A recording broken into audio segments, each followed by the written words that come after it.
नमस्कार दोस्तों। भाद्रपद का महीना देवताओं का प्रिय महीना माना जाता है।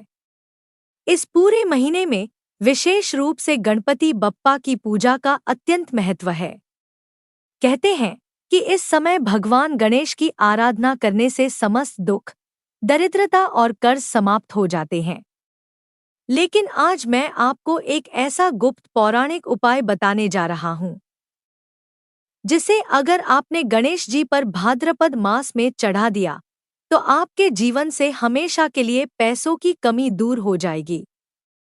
भाद्रपद माह का महत्व। भाद्रपद मास हिंदू पंचांग का छठा महीना है और यह भाद्रपद शुक्ल पक्ष की चतुर्थी तिथि से और भी विशेष बन जाता है, जिसे हम गणेश चतुर्थी कहते हैं।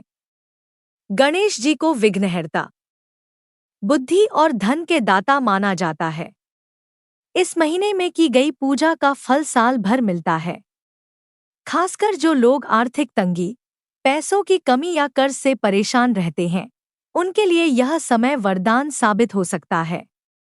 गणेश जी को प्रसन्न करने का रहस्य। धार्मिक ग्रंथों में वर्णन मिलता है कि भगवान गणेश को बहुत साधारण चीजें भी अत्यंत प्रिय हैं। उन्हें मोदक और लड्डू बहुत पसंद है। दुर्वा घास 3 पत्तियों वाली उनके मस्तक पर चढ़ाने से वे तुरंत प्रसन्न होते हैं।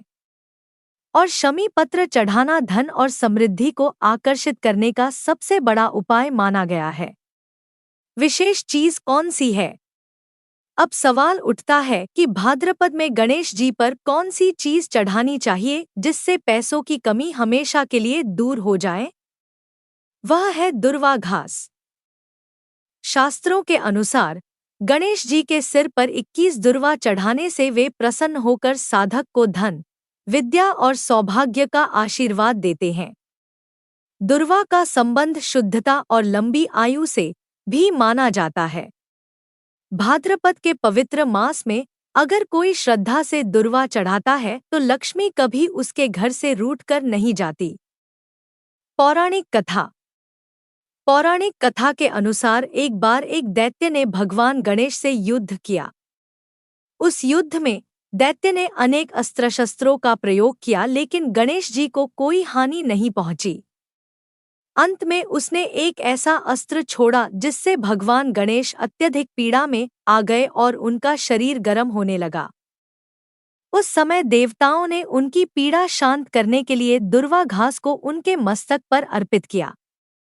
तुरंत ही गणेश जी की पीड़ा शांत हो गई और उन्होंने प्रसन्न होकर कहा, जो भी भक्त श्रद्धा से मुझे दुर्वा चढ़ाएगा, उसके घर में कभी धन और समृद्धि की कमी नहीं होगी। दुर्वा चढ़ाने की सही विधि। सबसे पहले स्नान करके शुद्ध होकर गणेश जी की प्रतिमा के सामने बैठें। दीपक जलाएं और गणेश जी के मंत्र का जाप करें। ओम गण गणपत्ये नमः। अब 21 दुर्वा घास लेकर भगवान गणेश के मस्तक पर अर्पित करें। अर्पण करते समय यह संकल्प लें, हे विघ्नहर्ता, मेरे जीवन से सभी आर्थिक कष्ट और दरिद्रता को दूर कर दीजिए। अंत में गणेश जी को मोदक या लड्डू का भोग लगाकर आरती करें। तो दोस्तों, भाद्रपद का महीना है और गणेश जी का ही महीना है। अगर आपने इस पावन समय में भगवान गणेश को 21 दुर्वा अर्पित कर दी तो समझ लीजिए कि आपके जीवन में कभी पैसों की कमी नहीं होगी। इसलिए इस बार भाद्रपद मास में गणपति बप्पा की पूजा जरूर करें और उन्हें दुर्वा घास अर्पित करें। गणपति बप्पा मोरया।